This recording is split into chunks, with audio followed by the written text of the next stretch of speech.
Right, you are on camera now, so everything that you say or will say. I had a conversation with Kenny's dad. You did? Yeah, went well. Alright, guys. Oh. Say what? I had a conversation with Hannah's dad. Good for you. Yeah. Nice. He said better luck next time. Yeah, he was excited. He got a little teary eyed and kind of threw me off a little bit. So you started crying? No, I mean, I was choked up at one point, but I kind of handled my emotions well. Nice. Congratulations. Oh. Alright, good. So, Alright, so I'm talking about lower back pain today. I'm sure a lot of you have seen a lot of clients come in with lower back pain. I know Jen had one for a little while. Either have had lower back pain, have lower back pain, are afraid of getting lower back pain, whatever. It happens a lot. I'd say about 50% of my clients that I have now have had lower back pain at some point. And I think I'm treated okay so far. Nobody's had any complaints. But, so the prevalence of lower back pain is pretty high, obviously. Talk about what brings low back pain on. Somebody sits at a desk for a while, typical person working a job, the hip flexors get tight, lots of people have low back pain. Somebody who stands on their feet for a long time will have low back pain. Obesity obviously will make them like that, have more low back pain. So that's always going to be there. There's no way around it. Causes of lower back pain. They could have a slip disc, herniated disc, scoliosis, something. Those are kind of a little more serious. You have to get like a medical release for it, obviously, before you really play with it. But typically, herniated disc. yeah, exactly. Well, if somebody's got scoliosis, you can't really like. I don't know, I feel like that's kind of pushing the limit without a release. But yeah, so always going to be there. So physiology of lower back pain. What I've gotten from a little bit of research and from internship and stuff like that is there's multiple different reasons that could come into play. One, like I said, tight hip flexors. That can cause an anterior tilt of their pelvis, which gives you more curvature of your lower back here, making you stick out like that. Like, you know, when we do a deadlift or a squat, you don't want to stick your back out that far so you can really tweak it and hurt it. Well, if you're walking around like that all day, then you're obviously going to have pain from it. Weak glutes not firing, causing someone to use their hip flexors more than their glutes or their IT or whatever the case. Come back to the same thing. So what else could there be? Also, it could be really weak muscles as far as stabilizing their spine, like their multifidus, for example, is a big one. All the iliospinal muscles there really come into play. Those could be really weak as well. There's a lot of exercises for those that I'm going to show a little bit today. Weak core as well. Somebody can't activate the transverse abdominis, then that's going to cause some lower back pain too, because they're using their wrong muscles than they should be. All kind of plays back to the same overall, as you can see.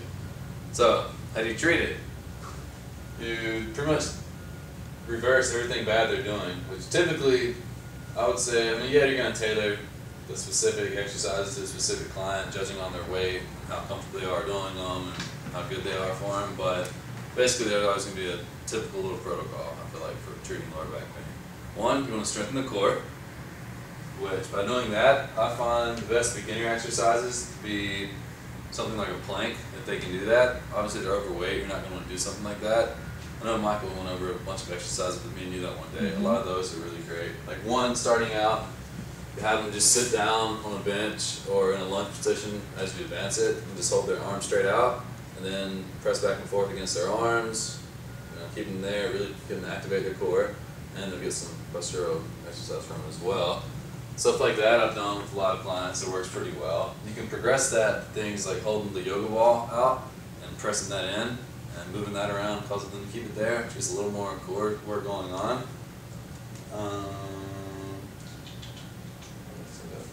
Core. Another exercise is bird dog, where you'd be down like this, kind of like the FMS test. What's that behind me? Yeah, can you just keep going? Kind of like the FMS test, where you stick one arm out, one leg out. Of course, some people are going to overextend there, use their back more. That's something to address whenever that happens. But once you get them there, you can really get them to do that a few times. You can put some weights on their legs and hands if you want to give them a little more extra rigidity. So that's another good exercise to strengthen their core. And obviously all the crunches and stuff we do, side planks, those will work just as good as well. It's just a matter of figuring out where they are, where they can go, and what progress you think we're going to do. So, talk about their hip flexors. They're going to be tight, typically. We can't do any kind of myofascial release or anything, or like massaging. That's obviously crossing over into the different area. But we can do some other stuff to get them to do it on their own. So, here, put that camera maybe on the table. Sorry. I'll do it, Michael. I can do it. So, a good test to figure out how tight their hips are. Here, let me lay it on the table. Excuse me for getting Great. Is, That's payback for last week. You can do the Thomas test. Thomas test. Legs up. Hold one leg.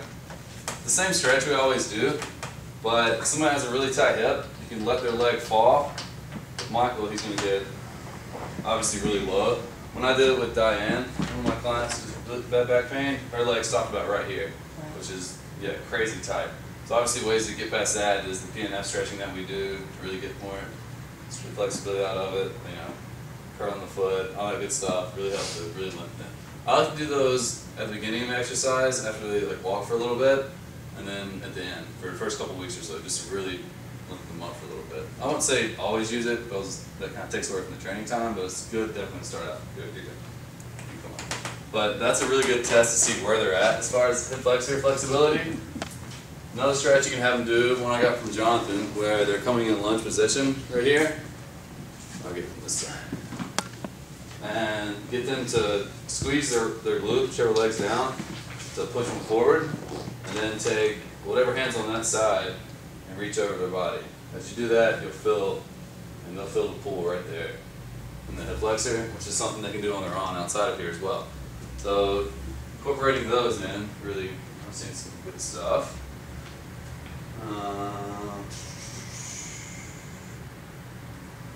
Strengthening the glutes. Obviously we do this with about every client because everyone has weak glutes naturally.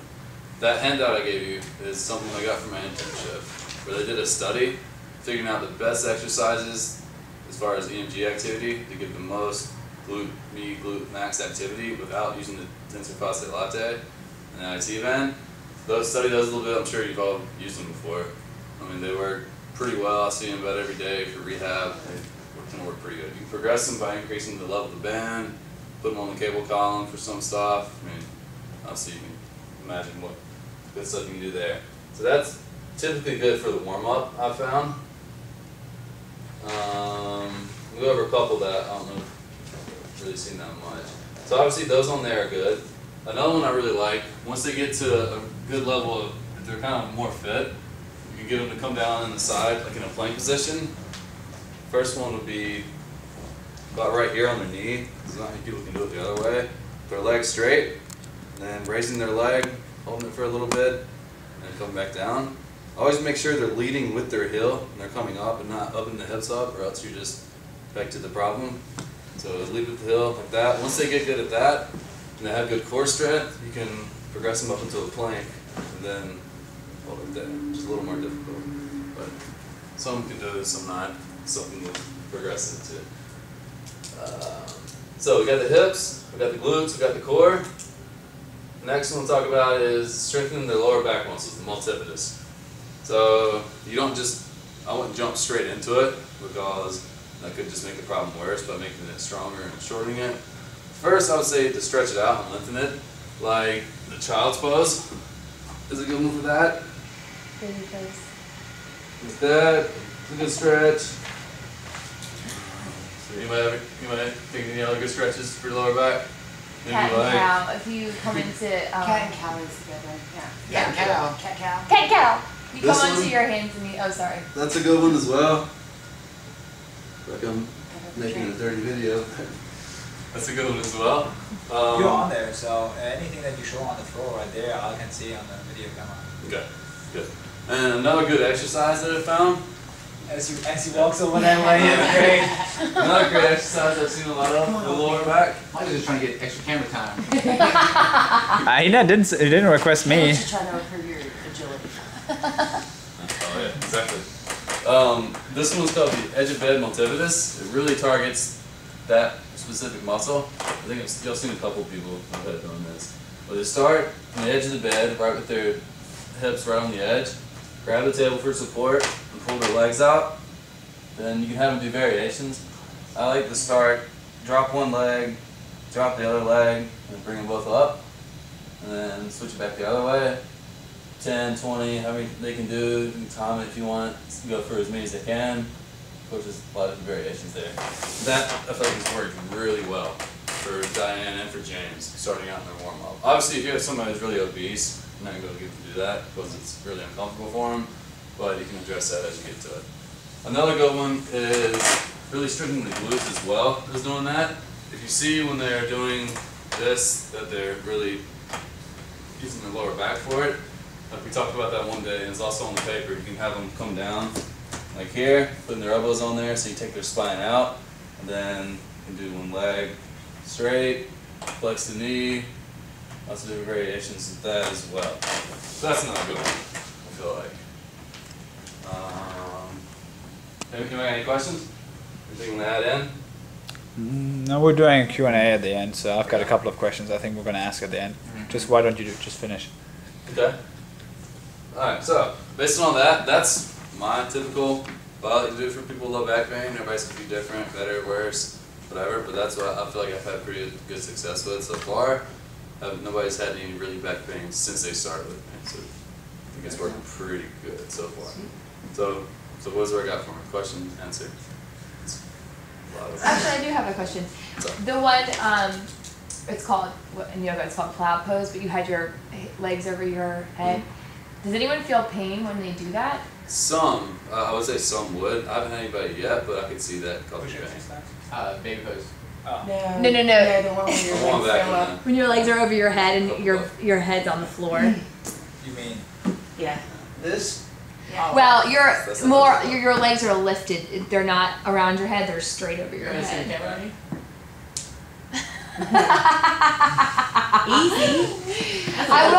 The only reason I say that is Full because different that kills my lower back and that pose. I just was curious if you found that helped or hurt more. I haven't, so far I haven't anybody hurt. I'm sure it could to some. That actually feeds into this into the point that I wanted to make in a second. So Okay. I might be able to example Good. that.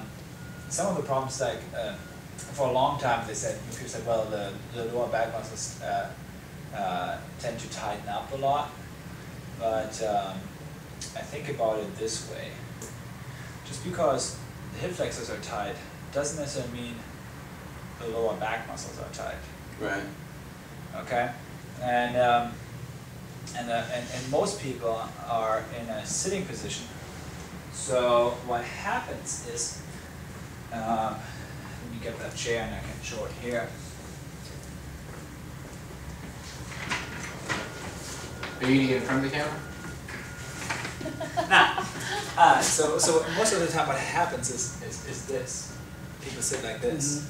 So as a matter of fact, the lower back is not tight. So we're trying to stretch actually something that is already stretched. And so people wonder why they're having more pain when they stretch. So they don't need to necessarily stretch. They might have to do, theirs in a constant flexion. So it might be better for some of them, for them to do something like McKinsey's, like going small movements up, like this. It might be better for them than actually going to the flexion. Right. Second, this does not contradict a tight hip flexor. Like, I can be tight here and elongated here, but weak. And now, think about it this way. This is stretched out and weak, and now I'm standing up, and I'm standing like this. Okay, so this is still weak, and part of it, so the posture that I've been in for so long, that's what's dominant.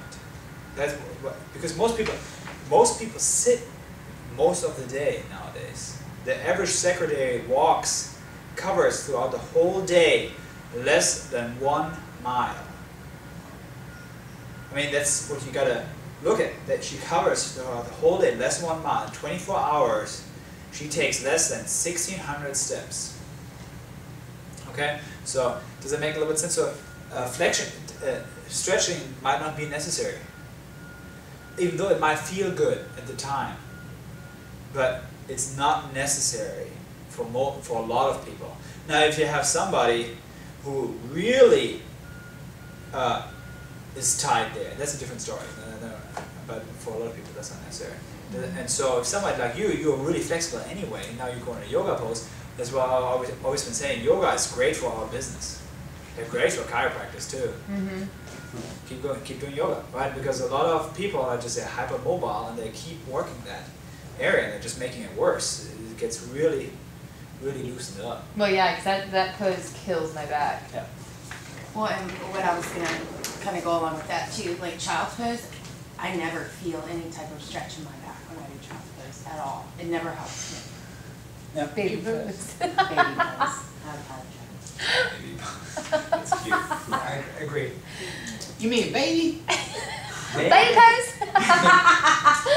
True, babe. Alright. Well, so obviously, I mean, it's going to tailor specifically to whatever Sure. the client, Yeah. their case is. I mean, it's going to vary.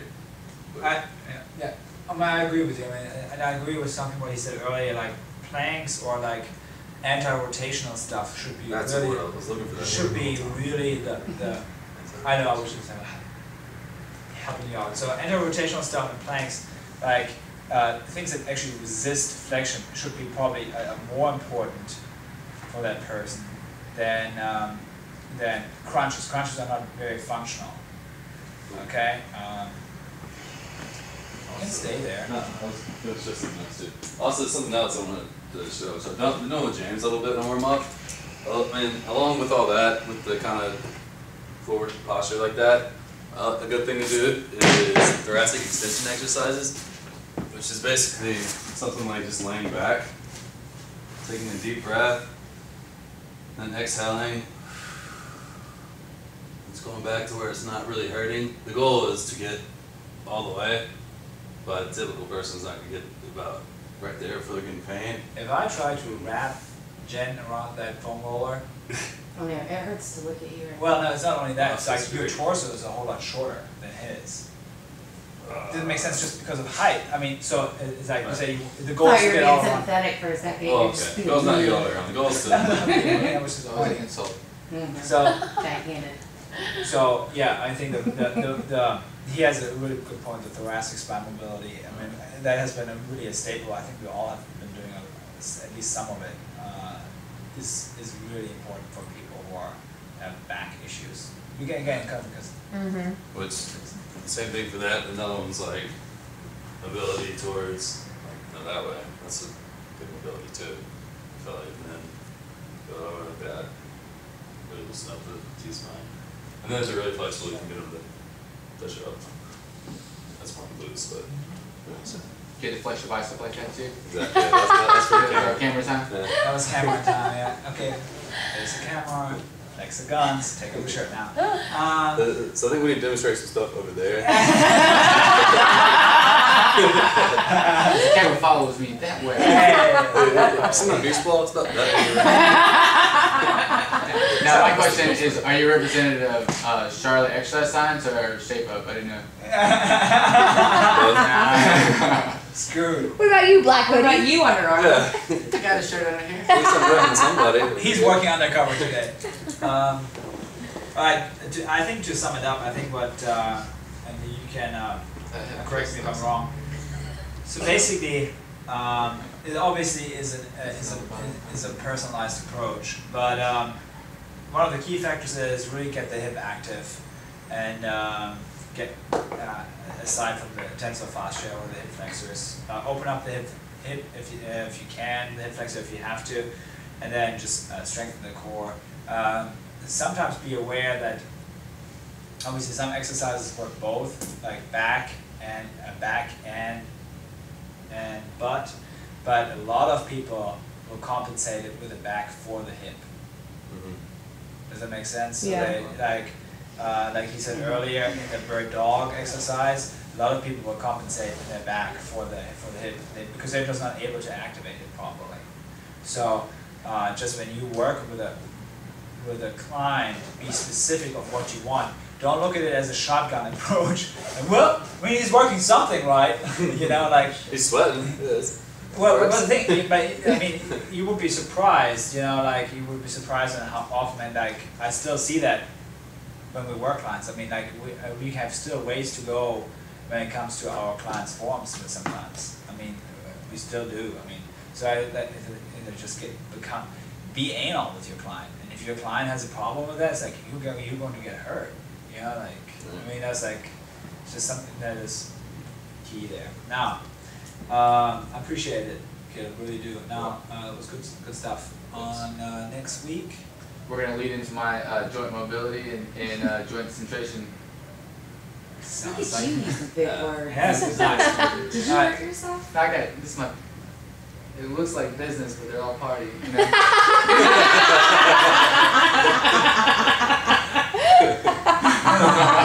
We're stealing camera time now. I love it. Now, two things.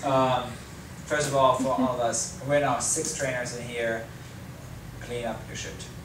And like, I don't want to see any plates lying around anymore, especially leg press or the deadlift or something like that. If you use ladders, speed ladders, put them away. Medicine balls, put them away. It's really important. Okay, just do that. Number 2, good work with the cleaning so far. I mean, I think overall it seems like it found really good equilibrium. The place looks a whole lot better, so that's great. I talked today, today I talked to the Performance Rehabilitation Institute. This is a group of chiropractors and physical therapists who use FMS and SFMA. SFMA is basically the rehabilitation approach of the functional movement screens, and I would like us to get into that as well.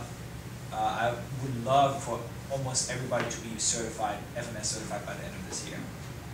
You're going to have that partially with your golf thing, so it's going to be, I guess it would be partly integrated, so, but I don't know if it's necessary to get you certified extra there. I think that's kind of nonsense. I mean, you can, it should be necessary, we can do that, but so that everybody is certified in this, and I would like to get into some SFMA stuff, to actually get into the actual rehab stuff. Okay, talk to them. They will have one of their chiropractors is actually going to be at the seminar next week. Who's going to be there? You're going to be there. I'll be there. You're going to be there. I'm going to be there. Are you going to be there? I didn't sign up. Huh? I didn't sign up. You can still sign up. Was it 150? Yeah, it's not 159. Okay. I need to get paid first. You just got paid. Okay, perfect. You could have made like you're going out of You town. have a guys. gala, you can't make it, right? I have the gala Yeah, that's fine. to go. That's cool. Yeah, some people have to be social butterflies. It's not a big That's deal. fine. Huh? People, Have a big people deal. know. You're kind of the social highlight here. Yeah, I know. Smells of rich mahogany. Says me. So the new girl is coming. The new girl is Are you coming as talking? well. Okay. Are you talking? So that, I mean, it's not a must to go there, but I think it's some really good stuff.